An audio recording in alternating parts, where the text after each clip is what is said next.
एक दिन मैंने देखा मेरी मम्मी चाचा के साथ। मेरा नाम राजीव है और मेरी उम्र अभी 18 साल है। मैं अपने माता पिता का एकलौता बेटा हूँ। दोस्तों, जिंदगी ने मेरे साथ ऐसा खेल खेला जिसे सुनकर आप भी दंग रह जाएंगे। मेरी माँ का नाम सुमन है और मेरे पिताजी का नाम बलराम था। मेरे मम्मी पापा मुझसे बहुत ज्यादा प्यार करते थे। मेरे पापा जी शहर में रहकर एक नौकरी करते हैं जिससे हमारा घर काफी अच्छे से चल जाता है। हमें रहने खाने पीने की कोई दिक्कत नहीं होती थी। एक दिन की बात है, मैं अपने स्कूल पढ़ने के लिए गया था और मेरे पापा जी अपने नौकरी पर गए थे। मेरी माँ घर पर रहकर सिलाई बुनाई कर रही थी। उस दिन मैं जब पढ़कर अपने घर गया तो देखा मेरे घर में कोई भी नहीं था। अपने घर में किसी को भी नहीं देखकर मैं घबरा गया कि मेरे मम्मी पापा कहाँ चले गए हैं। तभी हमारे पड़ोस के एक अंकल आए और बोले, बेटा तू हॉस्पिटल चले जाओ, वहीं तुम्हारे मम्मी पापा हैं। मैं भागता हुआ हॉस्पिटल गया तो देखा हॉस्पिटल में बैठकर मेरी मम्मी रो रही थी। मैंने माँ से पूछा कि क्या हुआ मम्मी, तो मेरी माँ ने बताया, राजीव तुम्हारे पापा अपना टिफिन भूल गए थे और वो अपना टिफिन लेने के लिए घर आ रहे थे। तभी एक कार वाले से भिड़ गए और उनका एक्सीडेंट हो गया।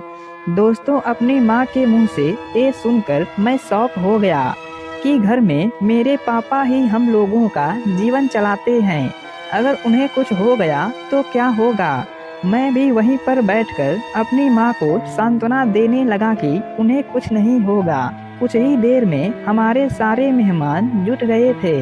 यहाँ तक कि गांव से मेरे दादा दादी और चाचा भी आ गए और कुछ देर बाद मेरे नाना नानी भी आ गए। फिर लगभग 2 घंटे बाद डॉक्टर बाहर आया। तब मेरे चाचा ने डॉक्टर से पूछा, डॉक्टर साहब क्या हुआ मेरे भैया को। तो डॉक्टर साहब बोले, उनके सर में चोट लगने से उनका बहुत ज्यादा खून बह चुका था, इसलिए वो नहीं बच सके। आप उन्हें ले जा सकते हैं। इतना सुनकर सभी लोग रोने लगे। फिर हम सब मिलकर पापा को घर ले आए। फिर मेरे परिवार वालों ने मिलकर उनका अंतिम संस्कार कर दिया। अब मेरे दादा दादी और चाचा भी हमारे यहाँ ही रहने लगे थे।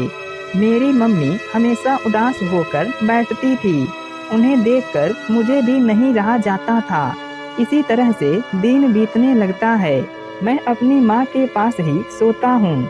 एक रात मैं सोया हुआ था और जब मेरी नींद खुली तो मैंने देखा कि मेरी मम्मी बैठकर रो रही थी।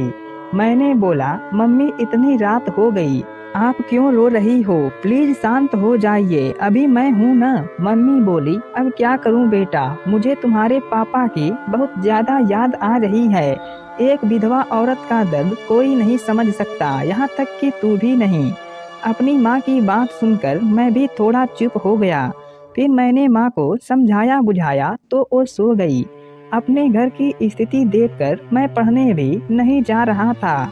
एक दिन मैं बैठकर अपनी माँ के बारे में ही सोच रहा था। फिर मैंने सोचा कि अगर मेरी माँ दूसरी शादी कर ले तो हो सकता है कि वो अपने पुराने गम भुला जाएं। क्योंकि दोस्तों, वो न तो ठीक से खाती पीती थी और मेरी मम्मी बिल्कुल कमजोर पड़ चुकी थी, जिस वजह से मुझे भी कुछ अच्छा नहीं लगता था। मैंने सोचा कि यही एक तरीका है जिससे मम्मी फिर से ठीक हो सकती हैं।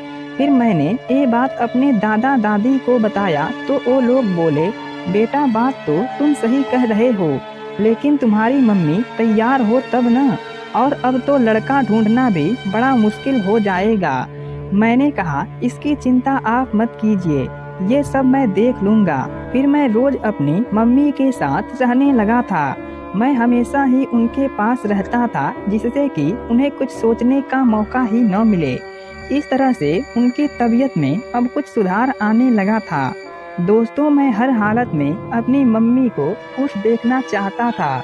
मेरी माँ की उम्र भी अब 36 साल हो चुकी थी। एक दिन मैंने माँ से कहा, मम्मी एक बात बोलूं? तो माँ ने कहा, हाँ बोलो, वैसे भी अब तुम्हारे सिवा मेरा इस दुनिया में कौन है।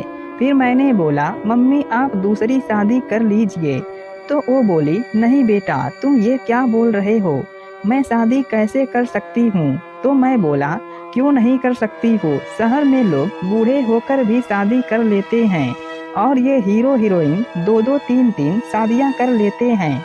मम्मी प्लीज आप शादी कर लीजिए।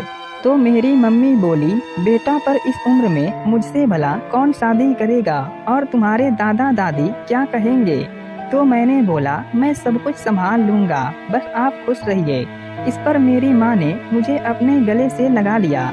दोस्तों, अब मेरी माँ की हालत पहले से काफ़ी हद तक ठीक हो चुकी थी और वो खाने पीने लगी थी तो अब ठीक हो गई थी। एक दिन मेरी मम्मी खाना बना रही थी और खाना बनाने के बाद मुझसे बोली, राजीव चलो खाना खा लो और आज मुझे मार्केट में जाना है और कुछ सिलाई का सामान भी खरीदना है और कुछ कपड़े भी लेना है। मैंने कहा, ठीक है मम्मी, चलते हैं। फिर मैं खाना खाकर अपनी मम्मी के साथ मार्केट में चला गया। मार्केट में जाकर वहां से हमने सामान खरीदा और घर जाने की तैयारी करने लगे। तभी बारिश होने लगी। मैं और माँ वहीं मॉल में बारिश के खुलने का इंतजार करने लगे। फिर मैंने कहा, मम्मी बारिश तो नहीं खुल रही है, चलिए तब तक चाय पी लेते हैं। फिर मैं और मम्मी पास के ही एक दुकान पर चले गए और वहां बैठकर चाय पीने लगे। इतने में ही बारिश थोड़ी कम हो गई तो मैं और मेरी माँ दोनों अपने घर आ गए। इस तरह से हमारा दिन कटने लगा था, लेकिन मुझे अभी भी मम्मी पूरी तरह से खुश नहीं लग रही थी। तो मैंने अब उनकी शादी को जल्दी करने की सोची, क्योंकि अब तो माँ भी मेरा बात मान गई थी। शाम का समय था। मम्मी धीरे धीरे काम कर रही थी। मैं अपने दादा दादी के कमरे में गया और बोला, दादाजी, शादी के बारे में आपने कुछ सोचा?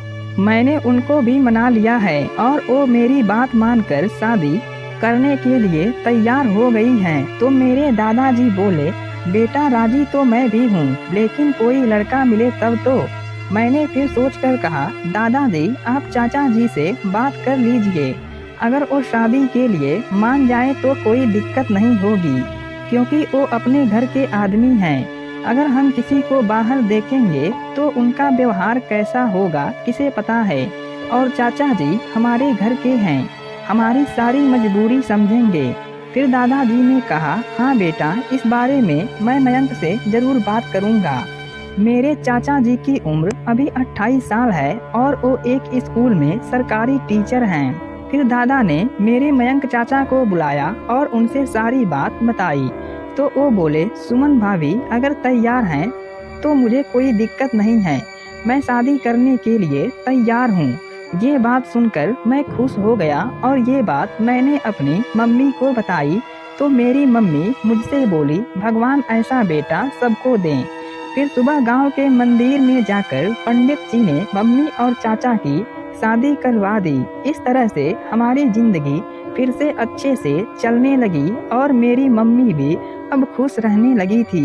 ये देखकर मैं भी बहुत ज़्यादा खुश रहता था। दोस्तों, इस तरह से हमारा परिवार फिर से खुशी खुशी रहने लगे।